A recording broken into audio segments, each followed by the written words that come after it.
absolutely. Yeah, and you know, we're not a restaurant like Outback or whatever where we wait to be seated, you get to clean the table. No, you know, people are getting up, people are leaving, you know, so it's a constant battle to make sure our dining room is closed. Well, our dining room is clean, but one of our we have 10 obsessions, one of our obsessions is cleanliness. You know, I've walked into restaurants before, and I've gone to the restroom. If the restroom's dirty, I've walked out. I've walked out because I'm wondering, if the restroom is dirty, what does the kitchen look like, right? Oh, Do you ever wonder that? Yeah.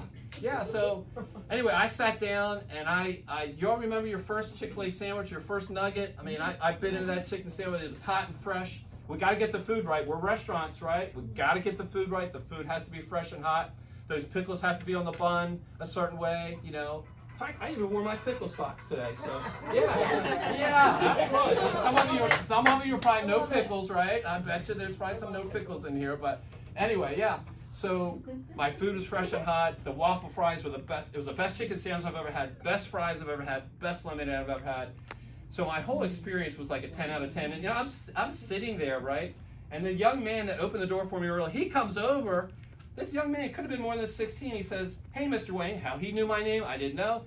But he says, "Hey, Mr. Wayne, and he saw that I forgot napkins, I forgot my straw. He anticipated my needs, right? So in the hospitality business, isn't it cool when somebody anticipates your needs before you can even think about it? They're thinking about it, right? So it's a challenge in our business.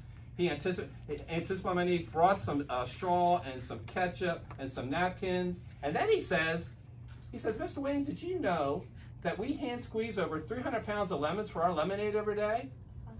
And I said, "No, I didn't know that." But a 6-year-old kid having a conversation like that, interacting, not transacting, pretty cool, right? Yeah. So this is my first Chick-fil-A experience, right?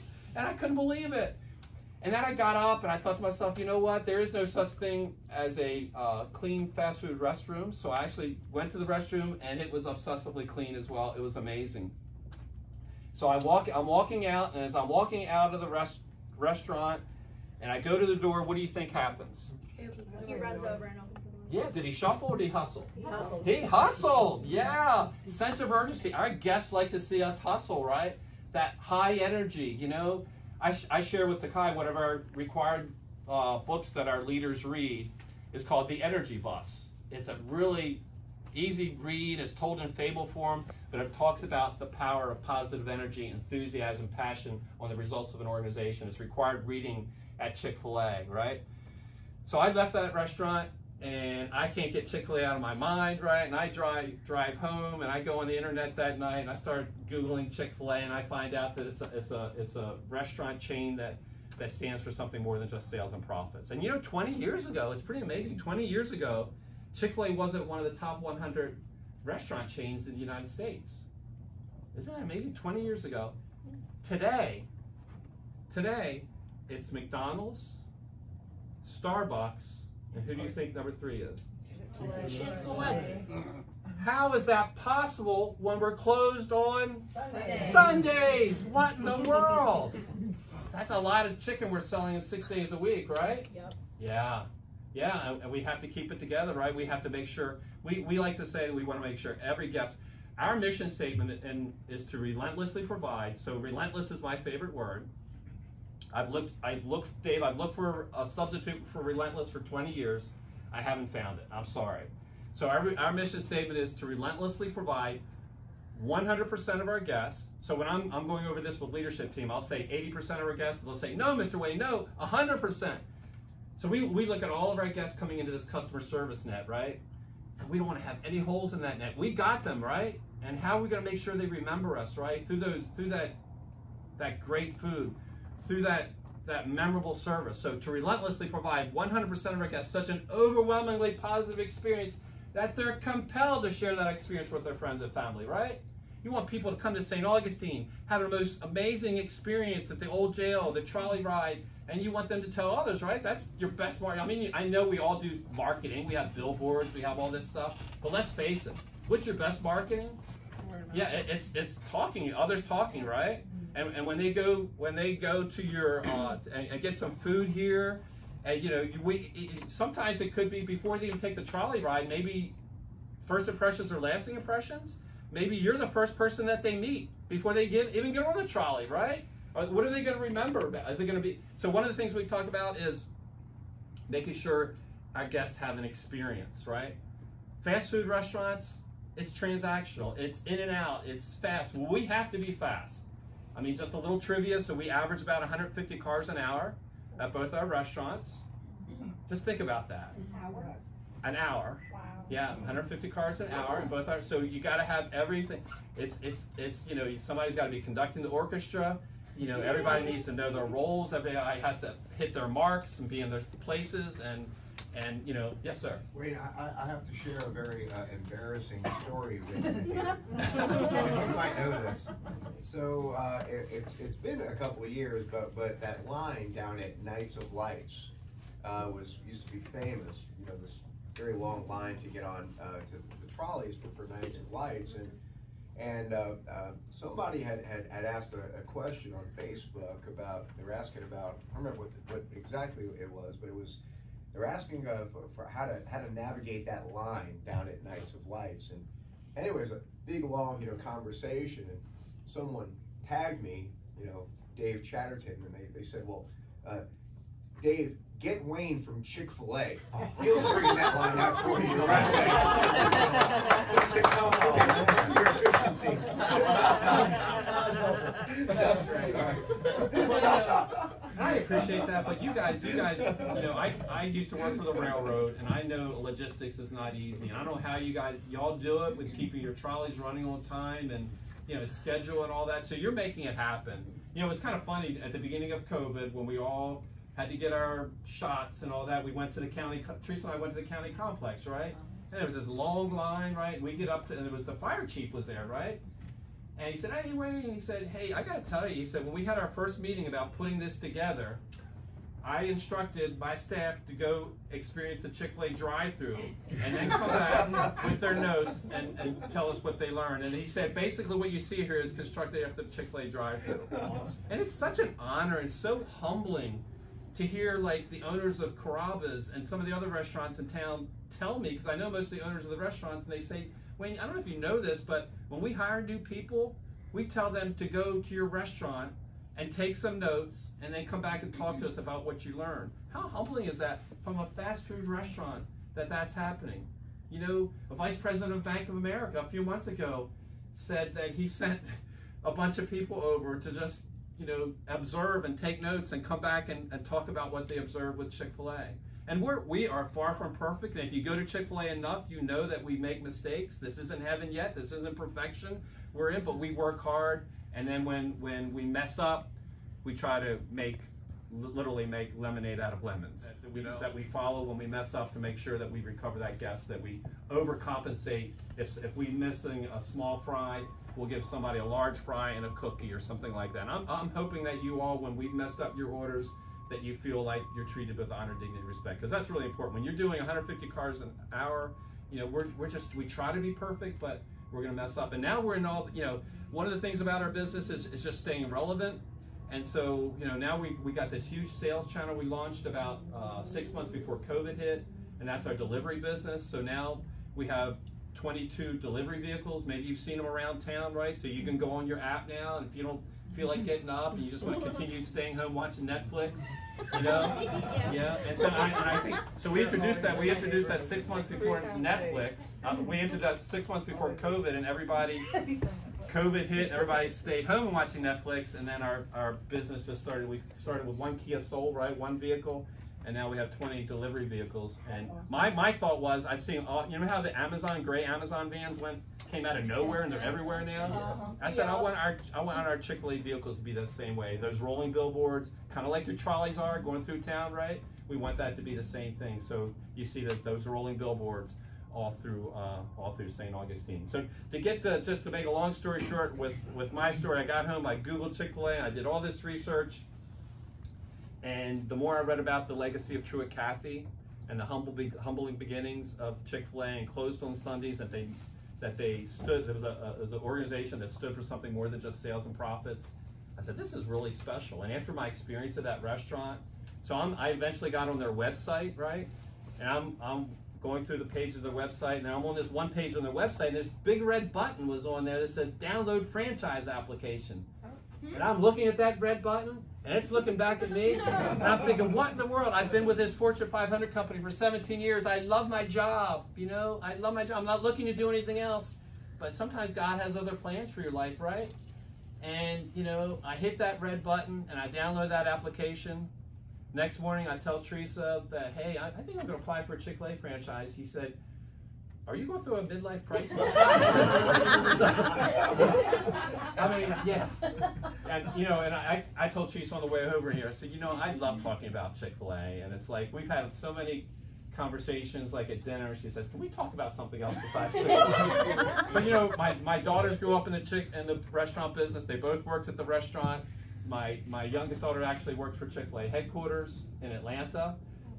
If you're ever up near Atlanta, it's only 10 minutes from the airport. It's an amazing campus. They'll do backstage tours. It's a great team building exercise to do a backstage tour at the Chick-fil-A headquarters in Atlanta. My younger brother Glenn, 2 years younger than me, decided that he wanted to apply for a franchise. And again, it's tough to get, because when I sent that application in, I also read that they got, like, at that time, this was 20 years ago, they get like 60,000 applications a year in. Wow. Right? And they only opened up, at that time, they only opened up 60 restaurants a year. Even today, they only open up 100 restaurants. We are very fearful of growing too fast and losing control of the quality. So, very slow growth company. So, yeah, 60,000 applications, 60 restaurants. I sent my application in 20 years ago. I thought I'd never hear from them. But again, sometimes God had other plans. Within 2 weeks, they called. They flew to Jacksonville to meet, not just me, they wanted to meet my spouse as well. They wanted to meet Teresa. They interviewed both of us, right, to see if we were a good fit. And then eventually, they invited me up to Atlanta to their headquarters to interview for a day of interviews. I can still remember flying into the Atlanta airport, right? And I'm walking across the terminal, and I go outside, and I'm thinking, you know what? They never told me how I'm supposed to get from the airport to the headquarters. And I'm thinking, this was before the days of Uber and all. So I was getting ready to hail a taxi cab. But then I'm looking up the street, and all of a sudden I see this cow-spotted limousine coming towards me, right?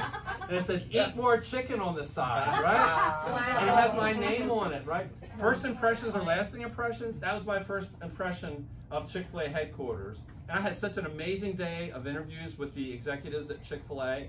And my last interview of the day, and this is why I really encourage you all to read this book, it's such a humbly story. My last interview of the day was with Truett Cathy, the founder of Chick-fil-A, and somebody that I try to live up to that legacy every day. You know, when I put on this name tag every day, I think about Truett Cathy and its legacy. And I hope you do too when you have a chance to read the book. But he interviewed me, and it just, to make a long interview very short, you know, he was, you know, at that time he interviewed everybody he wanted to go into partnership with. And I'm thinking, I'm sitting across from the founder of Chick-fil-A, the guy that invented the chicken sandwich. There was no chicken sandwich before, and literally no chicken sandwich for Truett Cathy. Wow. You know, Truett Cathy, he got his mom's recipe, and you'll read about it in the book. It was his mom's chicken recipe, fried chicken recipe, and he modified it, and he had a little restaurant at the time called the Dwarf Grill. It was so small, it was called the Dwarf Grill, with just a few tables, just a few stools, and he tested this sandwich on his customers, right?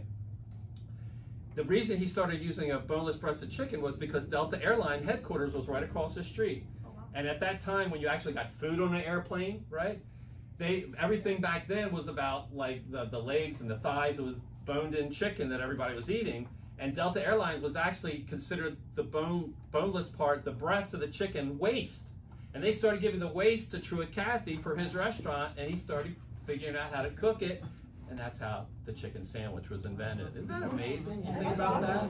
Yeah, yeah. And you know, he's still, at the time, you know, Ford Motor Company, and so he credits Ford Motor Company as part of his success as well, because they all would eat with him every day there in Atlanta. Yeah, so anyway, I had that day of interview, and then my last interview was Truett Cathy, and just the two things I remember from that interview with Truett, and was he noticed that I was nervous, right? And he said, "Are you okay?" And I'm thinking, well, I'm sitting across from the founder of Chick-fil-A, the inventor of chicken sandwich, a little nervous, a little anxious, right? And he said, "Are you okay? Is everything all right?" I said, "Well, I am a little nervous because I've never owned and operated a restaurant before." And and I'm concerned about that. And he said, "Listen, Wayne," he said, "we're going to teach you how to cook the chicken, how to run the restaurant. We're going to teach you everything you know operationally about how to run a restaurant. We're going to teach you how to market, how to sell." he said, the reason you're sitting across from me, and I would imagine the reason that you are all in the room too, the cool thing about Chick-fil-A is where all the other fast food restaurants have now hiring, now hiring, now hiring, up and down US 1, State Road 16, you see it almost every reader board. You'll never see that on a Chick-fil-A reader board. We are so blessed and so grateful to be a talent magnet where people want to work for us. So the statistic for Chick-fil-A is we hire only 2 out of every 10 that we interview. 2 out of every 10, so 20%. So when you get hired by Chick-fil-A, you've gotten through a really tight filter. Such a blessing to have that. So he said to me, and I could just relate this to you on this room because I know that Old Town Trolley has a tight filter too. For y'all to be sitting around this table, for you to be here. He said to me, it's not about some operational experience that you have, some great restaurant experience. He said, we can see your heart and we can see your character, and that's why you're sitting across from me interviewing to go into partnership with me. Isn't that amazing? Isn't that pretty cool? Yeah. And another thing he said, and this is getting back to what we were talking about before, about the Energy Bus book and the power of all that. He asked me a question. He said, Wayne, how do you know if somebody needs encouragement?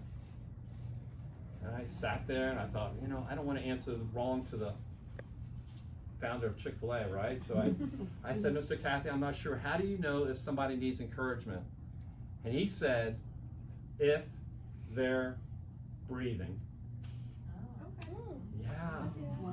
Yeah, you think about that, and you think about the fact that people are craving to be known, to be recognized, right? I just think 20 years ago when Teresa and I started Chick-fil-A, we went to all the fast food restaurants here in St. Augustine. We went to the Hardee's at the end of King Street at US 1. Is that Hardee's still there? No.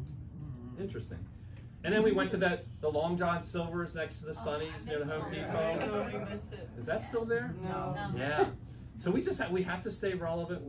Somebody asked me once, what is my fear? What keeps me awake at night is my own complacency. If I sit on my hands, we always have to be leaning forward. What's ahead? Having a strong vision, right? Really important. Chick-fil-A's vision as a corporation is to be the world's most caring company. And we try to do that through winning hearts every day at Chick-fil-A. We want to be more than just the food, but we know that when we can combine the fresh, hot food and feed people not just physically with that great food, but if we can combine that and feed people emotionally as well, that's why our line's backed up to US 1. Literally, and I just like to relate current relevant stories, but literally I shared this with Teresa just a couple weeks ago. I walk around my drive-through my restaurant twice every day just to see what's going on. But the guests recognize me, I don't know why, but every email I send out for free food, it puts my picture on it, which is terrible. I hate that. But they do, so people recognize me, right? And so I'm out in my drive-thru, and a guy rolls down his window, waves me over, and he said, you're Wayne, you're the owner, right? And I said, yes, sir. Is everything okay, right? And he said, well, I gotta tell you, he said, I'm in your drive-thru here today. He said, and I'm not even hungry. He said, I'm just ordering a small mac and cheese, right? I'm just ordering, he said, I'm not really hungry. He said, I come into your drive-thru at least 3 times a week just to be lifted up by your team. Just to hear thank you. So now when you hear have a blessed day at Chick-fil-A, you know where it came from. From my first experience, from that team member named Deborah. Exactly, yeah. So my experience with Deborah is what you experience today when you come to Chick-fil-A. That's why I wanted to, relate my story, because it really connects to where we are today. So that gentleman was in our line, and how many other people, are they trust us, right? And in the hospitality business, you're serving people food, right? They trust it's going to be prepared safely, right? That the kitchen is clean and it's going to be high quality over and over and over and over. The toughest part of our business is consistency, right? Man, that is so tough, right? If somebody's coming in our drive-thru 6:15 in the morning or 15 minutes before we close at night, they pay the same amount as somebody coming in at noon. We want them to get that same experience, but man, is that tough to do, right? So we talk about that a lot in our leadership meetings. Another story real quick is I was in our dining room about 3 months ago cleaning off some tables. So there's not a job in the restaurant that a team member does that I wouldn't do as the owner, Ms. Teresa wouldn't do, any of our leaders wouldn't do. So we have a model at Chick-fil-A called the servant leadership model that we use. And I was cleaning off a table, and a guest came up next to me, and Mr. Wayne, I turn around, and it's like, she's got tears coming down her eyes. And as the owner of a restaurant, you don't want to see your guests crying, right? It's like, what's wrong? What happened, right? She said, Mr. Wayne, I came into your restaurant today, depressed, physically feeling bad, emotionally drained. I've got family issues. She said, I came into your restaurant today, and I came to your front counter, and she pointed to one of our team members, Brittany, and she said, Brittany recognized my body language is off. And she started sharing some uplifting, encouraging words. Who needs encouragement? Everyone. Yeah, and she recognized my body language, and she gave me some encouraging words. And she actually prayed with me, And I know, we're a Christian organization, but you don't have to be Christian to work at Chick-fil-A. That's one of the questions people ask me a lot. We just know that the Bible is our policy manual. Whether you're a Christian or not, that's just the way it is, and that's just the Chick-fil-A way. So she actually prayed with her, and she changed her whole day, and that's why she was crying, right?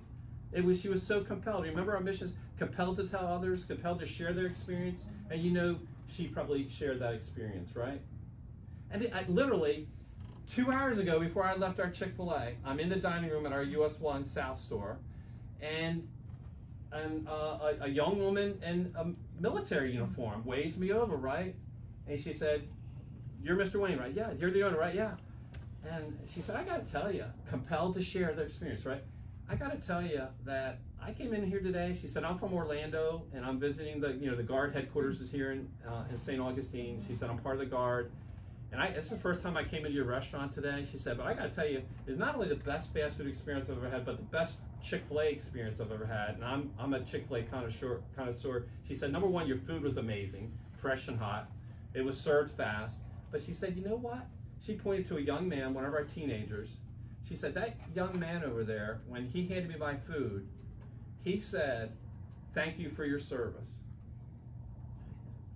It's those little touches, right? Yeah. It's those little details, butter, minced wipes, fresh ground pepper, clean tables, clean restrooms, right? Opening doors, right? Thank you for your service. We say that from the heart, but it is something we say to uniformed military, to uniformed firefighters, to police officers, right? Because we really truly do thank them for their service, right? Yeah. Interacting instead of transacting. Interacting instead of transacting. You got it. You got it. Yeah, because we want people to remember us, right? We want to positively differentiate us so they remember exit 318. So they remember the green trains versus the red trains, right? So they remember the great food that you serve here, right? That they remember that. I just want that, I just want them to come to St. Augustine and remember the fort, I want them to remember St. George Street, I want them to remember the lighthouse. But I want them to have such an experience at my restaurant that I want them to remember Chick-fil-A. I want your drivers to say, hey, did you all know that the #1 Chick-fil-A in the nation is right here in St. Augustine? Because that's true, and I have a hard time talking about that because God has really shined on us, and it's very humbling to talk about. But your restaurants, your Chick-fil-A restaurants here in St. Augustine have at various times over the last 20 years been ranked #1 in the entire Chick-fil-A chain. Wow. Yeah. Yeah. And I will share that applause to our team because it's not about me, it's about our hardworking team. And the influence, if you're a leader, it's all about influence. My brother ended up becoming a Chick-fil-A operator up in Ohio, and then he eventually just about 8 years ago got the Chick-fil-A in Palm Coast. So if you're ever on I-95 in Palm Coast, stop by there at that Chick-fil-A. An increase in that type of customer after COVID. I don't know if you all have seen the same thing. Oh, definitely. But the hospitality business, I think, has permanently changed after that. Yeah. And probably rightfully so. Our community has gone through a lot of suffering and tough times, and they're anxious and they're stressed out. So we just try to relate to that. We try to be thoughtful and kind, and we will overcompensate if there's issues. But yeah, I mean, that's probably one of the toughest parts of our business. But sometimes we have to swallow our pride. There are times when we know that we bagged an order right. I'll look at the video. We know that we bagged the order right, and the guest says that something's missing. But we don't argue. You know, I just look at my business, it's a cost of doing business. I just look at that. And my leaders know that there's only one person allowed in my restaurant's organization, there's only one person that's allowed to say no, and that's me. And in 20 years, maybe I've said it 5 times. So we just don't say no. We find a way to make it work. And we want that guest to be happy and go out and tell others.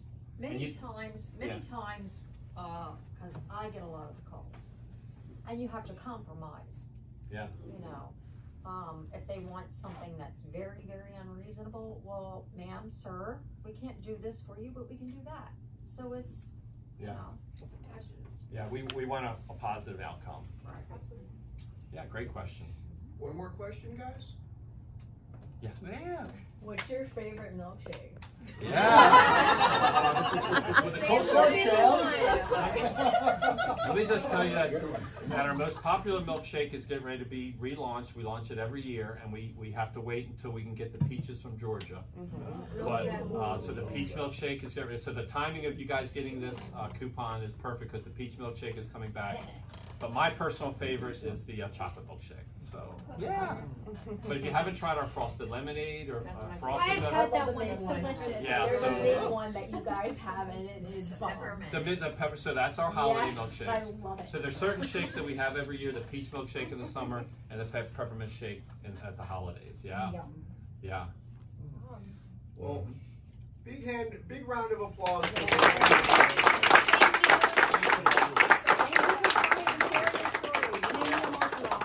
Success made me so happy. Yeah, it's just great to have the engagement. I really appreciate that. I feed off of your energy. I could feel the energy in this room. So I feel what your guests are feeling on the trolley rides at the old jail. I felt it today in this room. So thank you.